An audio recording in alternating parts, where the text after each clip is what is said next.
ಖಾಸಗಿ ಶಾಲೆಗಳು ದತ್ತು ತಗೋಬೇಕು ಅಂತ ಹೇಳ್ತಾ ಇದ್ರಲ್ಲ, ಸರ್ಕಾರಿ ಶಾಲೆಗಳನ್ನ ಸರ್ಕಾರ ಮಾಡುವಂತ ಕೆಲಸನ ಖಾಸಗಿ ಶಾಲೆಗಳು ಯಾಕೆ ಮಾಡಬೇಕು, ಮತ್ತೆ ಅದ್ರ ಹೊಣೆ ವಿದ್ಯಾರ್ಥಿಗಳ ಮೇಲೆ ಹೆಚ್ಚಾಗುತ್ತೆ ಅಂತ ಖಾಸಗಿ ಶಾಲಾ ಸಂಘ ಹೇಳ್ತಾರೆ.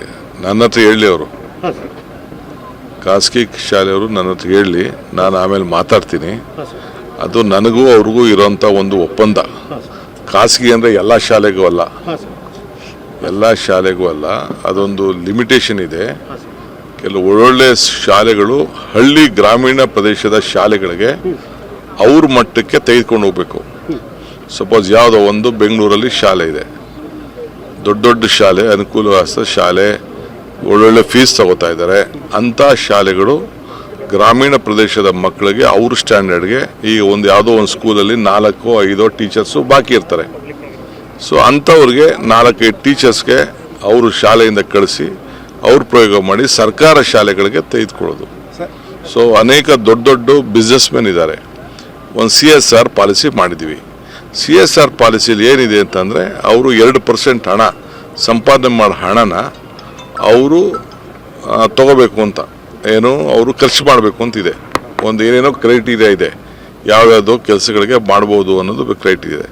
ನನ್ನ ಉದ್ದೇಶ ಏನಪ್ಪ ಅಂತಂದರೆ, ಫಸ್ಟು ಪ್ರೈಮರಿ ಎಜುಕೇಷನ್ ಬೆಂಗಳೂರಿಗಾಗಲಿ, ಚಿತ್ರದುರ್ಗಕ್ಕಾಗಲಿ, ದಾವಣಗೆರೆಗಾಗಲಿ ಹಳ್ಳಿಯಿಂದ ವಿದ್ಯಾಭ್ಯಾಸಕ್ಕೋಸ್ಕರ ಜನ ವಲಸೆ ಬರೋದನ್ನ ತಪ್ಪಿಸ್ಬೇಕು ಅಂತ, ಹಳ್ಳಿ ಮಕ್ಕಳಿಗೆ ಬೆಂಗಳೂರು ಮಟ್ಟದ ವಿದ್ಯಾಭ್ಯಾಸ ಸಿಕ್ಕಬೇಕು ಅಂತ, ದಾವಣಗೆರೆ ಮಟ್ಟದ ವಿದ್ಯಾಭ್ಯಾಸ ಸಿಕ್ಕಬೇಕು ಅನ್ನೋ ದೃಷ್ಟಿಯಿಂದ ನೀವು ಪ್ರತಿಯೊಬ್ಬರು ದತ್ತು ತೆಗೆದುಕೊಳ್ಳಿ ಅಂತ ಹೇಳಿದ್ದೀನಿ. ನನಗೂ ಅವ್ರಿಗೂ ಒಪ್ಪಂದ ಆಗಿದೆ. ಹಿಂದೆ ನಾನು ಬೇರೆ ಸಂದರ್ಭದಲ್ಲಿ ಅವ್ರಿಗೇನೋ ಮಾತುಕತೆ ಮಾಡಿದ್ದೇನೆ. ನೀವು ಒಂದೊಂದು ಏನು ಈಗ ಎಷ್ಟೋ ದೊಡ್ಡ ದೊಡ್ಡ ಸಂಸ್ಥೆಗಳಿದೆ, CBSE ಸ್ಕೂಲ್ಗಳಿದೆ, ICSE ಸ್ಕೂಲ್ ಇದೆ, ಅವ್ರ ಮಟ್ಟದ ಒಂದು 4 ಜನ ಮೇಷ್ಟ್ರುಗಳು ಯಾವುದೋ ಸ್ಕೂಲಲ್ಲಿ, ಈಗ ರಘುಮೂರ್ತಿ ಕ್ಷೇತ್ರದಲ್ಲಿ ಯಾವುದೋ ಒಂದು ಮೂಲೆ ಒಂದು ಹಳ್ಳಿ ಇದೆಯಪ್ಪ, ಹಳ್ಳಿಲಿ ಮೇಷ್ಟ್ರು ಇಲ್ಲ ಅಂತ ಒಂದು ಕೊರತೆ ಇದೆ. 50,000 ಮೇಷ್ಟ್ರು ಇದೆ. ಸರ್ಕಾರ 1,40,000 ರೂಪಾಯಿ ಒಂದು ಮಗುಗೆ ಖರ್ಚು ಮಾಡ್ತಾ ಇದೆ.